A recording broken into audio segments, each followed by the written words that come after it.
बिस्मिल्लाहिर्रहमानिर्रहीम। अस्सलाम वालेकुम वरहमतुल्लाहि वबरकातुहू। इस प्रोग्राम में हम जानेंगे तीसरे इस्लामी महीने रबीउल अव्वल की फजीलत, इस महीने की अहमियत और इसके वाक़यात के बारे में। रबीउल अव्वल के मायने पहले बहार के हैं। जिस तरह से बहार का मौसम हर जगह सब्ज़ और हरियाली लेकर आता है, इसी तरह रबीउल अव्वल का महीना इस्लाम में ख़ास अहमियत का हामिल है। इस महीने की अहमियत हमारे लिए कहीं ज़्यादा है क्योंकि इसी महीने में नबी करीम हज़रत मोहम्मद मुस्तफ़ा सल्लल्लाहु अलैहि वसल्लम की वलादत हुई थी और इसी महीने में आप सल्लल्लाहु अलैहि वसल्लम का विसाल हुआ था।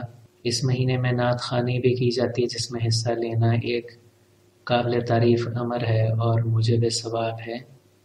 मुसलमानों को चाहिए कि वो कसरत से नबी करीम हज़रत मोहम्मद मुस्तफ़ा सल्लल्लाहु अलैहि वसल्लम पर दरूद भेजें और ख़ास तौर पर जब रबीउल अव्वल का महीना चल रहा हो उस वक्त दरूद ज़्यादा भेजना चाहिए।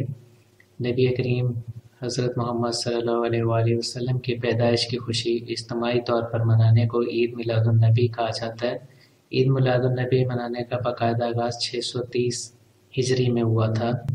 रबीउल अव्वल के महीने और 12 रबीउल अव्वल के दौरान पाकीज़गी और तक़द्दुस का ख्याल रखना इंतहाई ज़रूरी है। अब हम यहाँ ज़िक्र करेंगे रबीउल अव्वल में होने वाले अहम वाक़यात के बारे में। रबीउल अव्वल का मुबारक महीना था जिसमें नबी करीम हज़रत मोहम्मद मुस्तफ़ा सल्लल्लाहु अलैहि वसल्लम की विलादत हुई थी। आप सल्लल्लाहु अलैहि वसल्लम का विसाल भी इसी महीने में हुआ था। आप सल्लल्लाहु अलैहि वसल्लम को वही की बशारत रबीउल अव्वल के महीने में ही दी गई थी। आप सल्लल्लाहु अलैहि वसल्लम गारे सौर से मदीना मुनव्वरा रवाना हुए थे। पहली नमाज जुमा और खुतबा जुमा भी रबीउल अव्वल के महीने में हुआ था।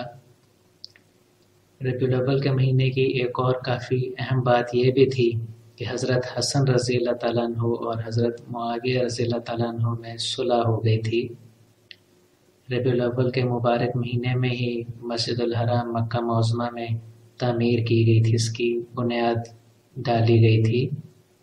इस मुबारक महीने में फ़तह दमिश्क और शहर वासत की तामीर हुई थी। आज़ादी लबनान और नाइजीरिया की आज़ादी का वाक़या भी रबीउल अव्वल के मुबारक महीने में हुआ था। यह था हमारा प्रोग्राम इस्लामी महीने रबीउल अव्वल के बारे में, इसकी फ़जीलत और इसमें रूनुमा होने वाले अहम इस्लामी तारीख़ी वाक़यात के बारे में। अगर आपने हमारे चैनल को अभी तक सब्सक्राइब नहीं किया तो प्लीज़ सब्सक्राइब करें, इस वीडियो को लाइक करें और शेयर करें ताकि ज़्यादा से ज़्यादा लोगों की मालूमात में इजाफ़ा हो सके। कमेंट सेक्शन में अपने कमेंट्स ज़रूर दें। हाज़िर होंगे आपकी खिदमत में एक नए प्रोग्राम के साथ। इजाज़त दीजिए। अल्लाह हाफ़िज़।